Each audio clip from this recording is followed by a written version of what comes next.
A Freedom of Information request has unmasked documents which show that the vast majority of Canadians who wrote to Prime Minister Stephen Harper in the month of December 2012 did so to complain about Canada's controversial decision to actively oppose the Palestinian Statehood bid, which the UN General Assembly voted in favor of in late November.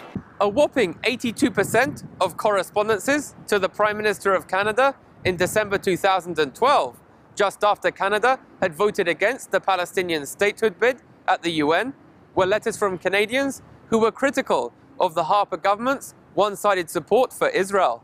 And so the entire world went all on the same base, saying Palestine is a state, it's an independent state, and Canada said, no, Palestine is not an independent state, which made a lot of people curse us all over the internet, on television, and I feel like we're isolating, like our government is isolating Canada as a state in a very bad situation here. Critics say that Canada's government has come to embrace Western exceptionalism, something which explains the Harper government's disregard for the self-determination of both domestic indigenous populations and the indigenous people of Palestine. Palestinians and First Nations are very similar in that regard, which is, you know, you're seeing a very anti-First Nation agenda going on here in Canada. Well, it's no wonder they legitimize what Israel is doing to the Palestinians.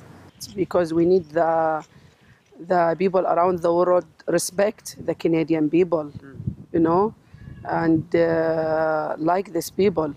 But what the government doing now, I don't think so. The people around the world, they respect us. Analysts observe that Canada's slavish support for Israel stems from the economic and political influence Israel's supporters have in Canada. They say supporters of Israel hope to use Canada as a pawn to advance Israeli interests, something which Canada's neoconservative government appears to be fine with. Joshua Blakeney, Press TV, Calgary.